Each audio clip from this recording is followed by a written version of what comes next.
Horacio Quiroga, El salvaje, el sueño.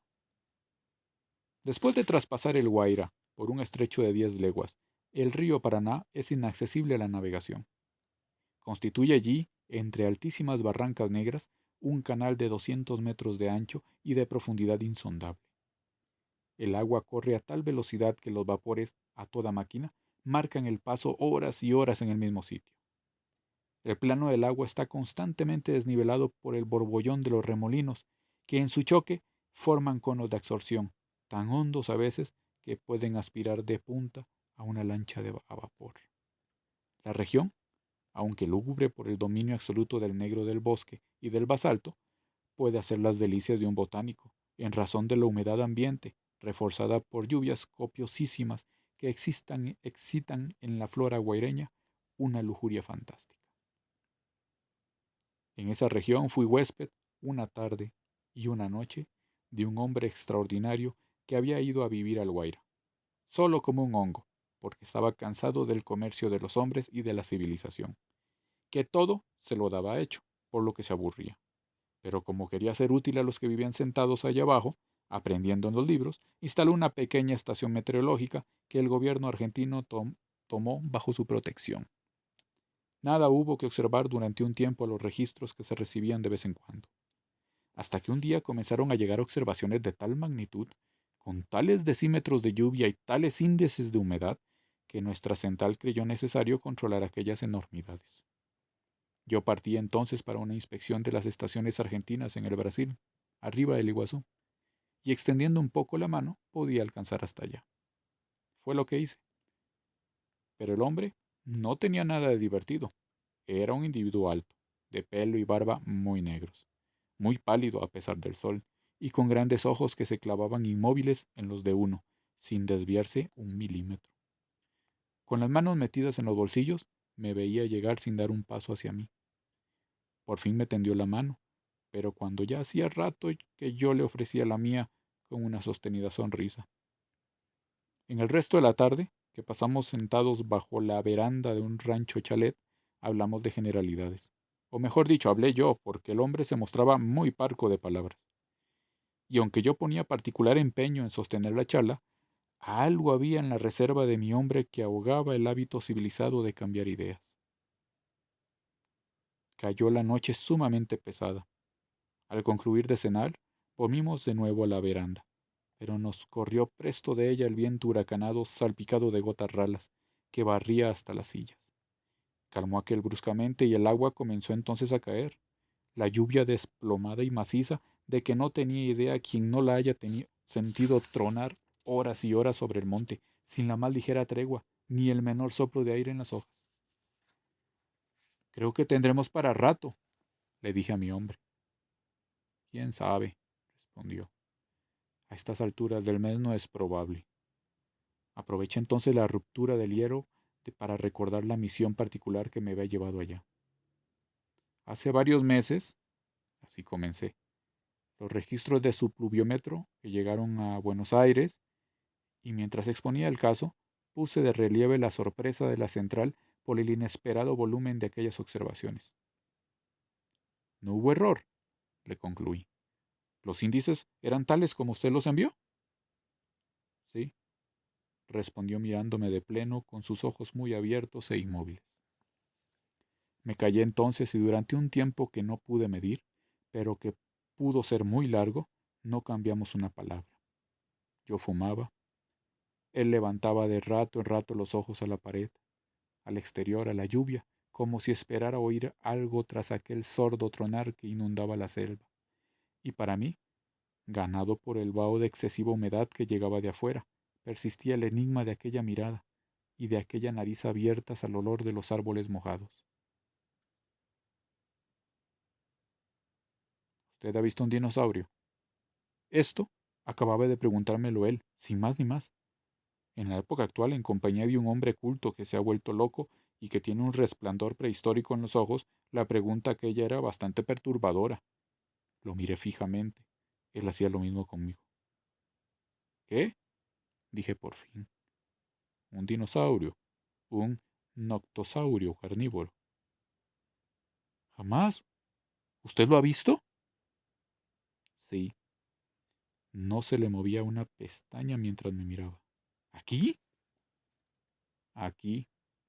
Ya ha muerto. Anduvimos juntos 3 meses. Anduvimos juntos. Me explicaba ahora bien la luz ultrahistórica de sus ojos y las observaciones meteorológicas de un hombre que había hecho vida de selva en pleno periodo secundario.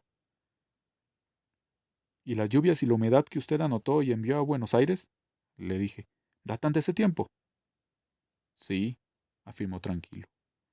Alzó las orejas y los ojos al tronar de la selva inundada y agregó lentamente. Era un notosaurio, pero yo no fui hasta su horizonte. Él bajó hasta nuestra edad, hace 6 meses. Ahora, ahora tengo más dudas que usted sobre todo esto, pero cuando lo hallé sobre el peñón en el Paraná, al crepúsculo, no tuve duda alguna de que yo desde ese instante quedaba fuera de las leyes biológicas. Era un dinosaurio, tal cual. Volví el pescuezo en alto a todos lados, abrí la boca como si quisiera gritar y no pudiera. Yo, por mi parte, tranquilo. Durante meses y meses había deseado ardientemente olvidar todo lo que yo era y sabía, y lo que eran y sabían los hombres. Regresión total a una vida real y precisa, como un árbol que siempre está donde debe, porque tiene razón de ser. Desde miles de años la especie humana va al desastre. Ha vuelto al mono, guardando la inteligencia del hombre. No hay en la civilización un solo hombre que tenga un valor real si se le aparta. Y ni uno solo podría gritar a la naturaleza, yo soy. Día tras día iba rastreando en mí la profunda fruición de la reconquista, de la regresión que me hacía dueño absoluto del lugar que ocupaba mis pies. Comenzaba a sentirme nebuloso aún, el representante verdadero de una especie. La vida que me animaba era mía exclusivamente, y trepando como en un árbol por encima de millones de años, sintiéndome cada vez más dueño del rincón del bosque que dominaban mis ojos a los 4 lados, llegué a ver brotar en mi cerebro vacío la lucecilla débil, fija, obstinada e inmortal del hombre terciario. ¿Por qué asustarme, pues, si el removido fondo de la biología lanzaba a plena época actual tal espectro, permitiéndome vivir a él, como yo, estaba fuera de las leyes normales de la vida? Nada que temer, por lo tanto. Me acerqué al monstruo y sentí una agria pestilencia de vegetación descompuesta. Como continuaba haciendo bailar el cuello hacia arriba, le tiré una piedra. De un salto la bestia se lanzó al agua y la ola que inundó la playa me arrastró con el reflujo. El dinosaurio me había visto y se balanceaba sobre 200 brazas de agua. Pero entonces gritaba. ¿El grito? No sé. Muy desafinado, agudo y profundo, cosa de agonía. Y abría desmesuradamente la boca para gritar. No me miraba ni me miró jamás. Es decir, una vez lo hizo, pero esto pasó al final. Salió por fin a tierra cuando ya estaba oscuro y caminamos juntos. Este fue el principio. Durante 3 meses fue mi compañero nocturno, pues a la primera frescura del día me abandonaba. Se iba. Entraba en el monte como si no viera, rompiéndolo, o se hundía en el Paraná con hondos remolinos hasta el medio del río. Al bajar aquí, habrá visto usted una picada maestra. Se conserva limpia, aunque hace tiempo que no se trabaja yerba mate. El dinosaurio y yo la recorríamos paso a paso. Jamás lo hallé de día. La formidable vida creada por el querer del hombre y el consentimiento de las edades muertas no me era accesible sino de noche. Sin un signo exterior de mutuo reconocimiento, caminábamos horas y horas uno al lado del otro, como sombríos hermanos que se buscaban sin comprenderse. De sus desmesurados hábitos de vida, enterrados bajo millones de años, no le quedaba más que ciega orientación a las profundidades más húmedas de la selva, a las charcas pestilentes donde las negras columnas de los helechos se partían y perdían el vello al paso de la bestia. Por mi parte, mi vida de día proseguía su curso normal, aquí mismo en esta casa, aunque con la mirada perdida a cada momento. Vivía maquinalmente, adherido al horizonte contemporáneo como un sonámbulo, y solo despertaba al primer olor salvaje que la frescura del crepúsculo me enviaba rastreando desde la selva. No sé qué tiempo duró esto. Solo sé que una noche grité, y no conocí el grito que salía de mi garganta, y que no tenía ropa, y sí pelo en todo el cuerpo. En una palabra, había regresado a las eras pasadas por obra y gracia de mi propio deseo. Dentro de aquella silueta negra y cargada de espaldas que trotaba a la sombra del dinosaurio, iba mi alma actual, pero dormida, sofocada, dentro del espeso cráneo primitivo. Vivíamos unidos por el mismo destierro ultramilenario. Su horizonte era mi horizonte. Su ruta era la mía. En las noches de gran luna solíamos ir hasta la barranca del río y allí quedábamos largo tiempo inmóviles. Él, con la cabeza caída al olor del agua allá abajo, yo, acurrucado en la horqueta de un árbol. La soledad y el silencio eran completos, pero en la niebla, con olor a pescado que subía del Paraná, la bestia humeaba la inmensidad líquida de su horizonte secundario, y abriendo la boca al cielo, lanzaba un breve grito. De tiempo en tiempo, tornaba a alzar el cuello y a lanzar su lamento, y yo, acurrucado en la horqueta, con los ojos entrecerrados de sueño e informe nostalgia, respondía a mi vez con un aullido.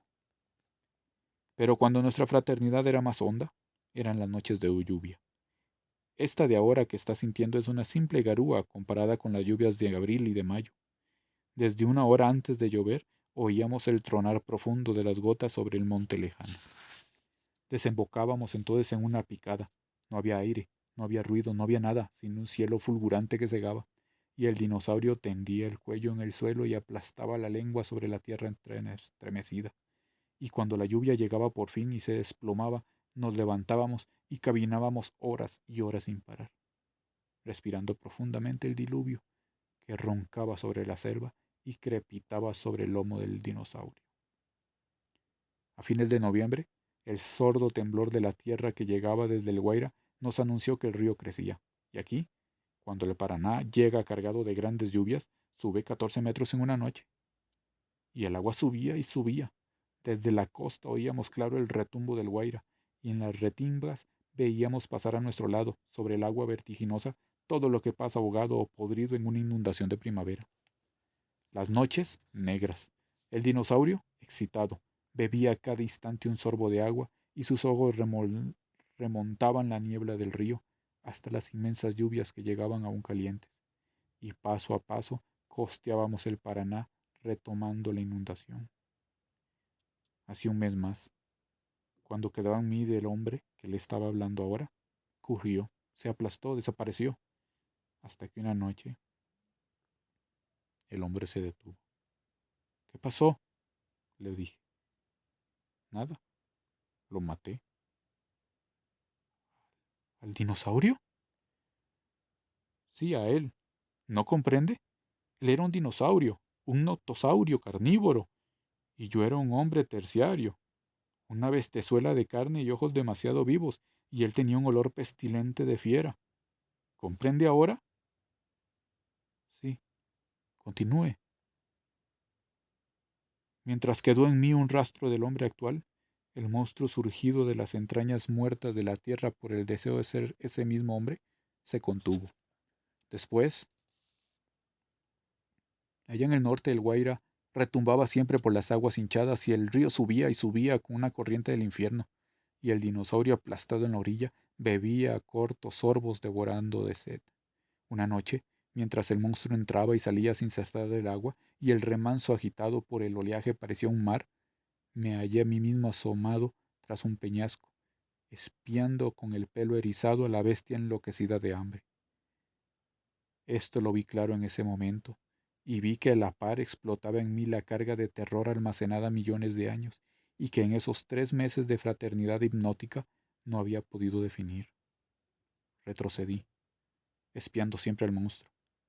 Di vuelta al peñasco, y emprendí la carrera hacia un cantil de basalto que se levantaba a pique sobre 20 brazas de agua.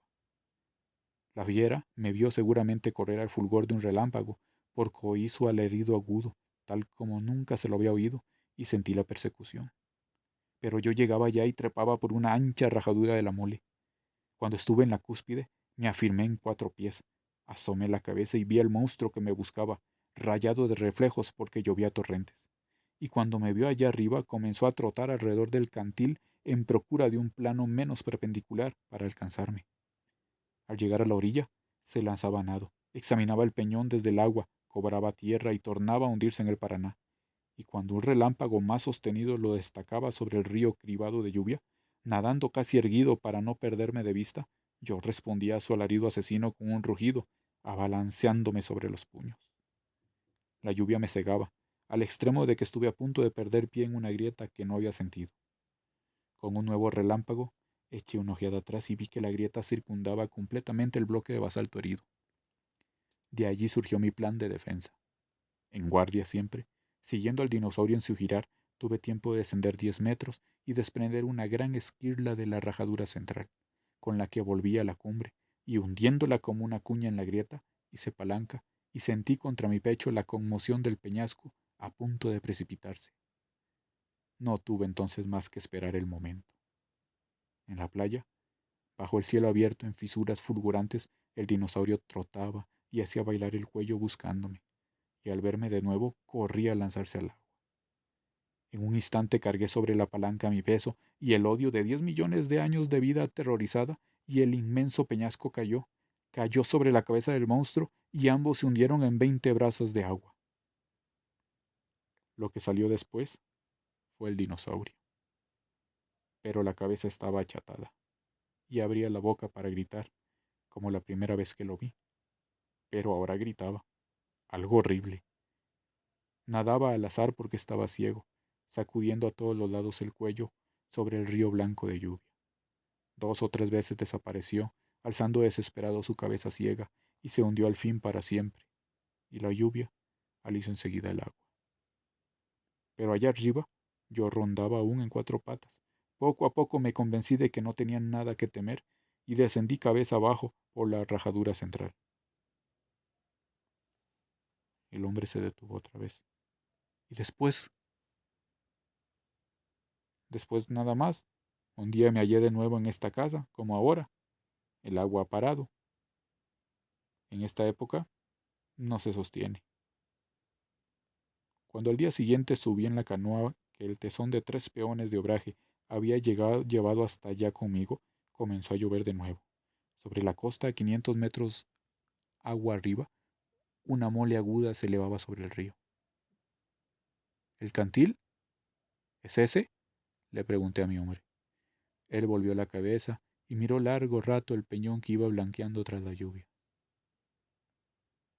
Sí, repuso al fin con la vista fija en él. Y mientras la canoa descendía por la costa, sintiéndome bajo el capote saturado de humedad, de selva y de diluvio, comprendí que aquel mismo hombre había vivido realmente, hacía millones de años, lo que ahora solo había sido un sueño.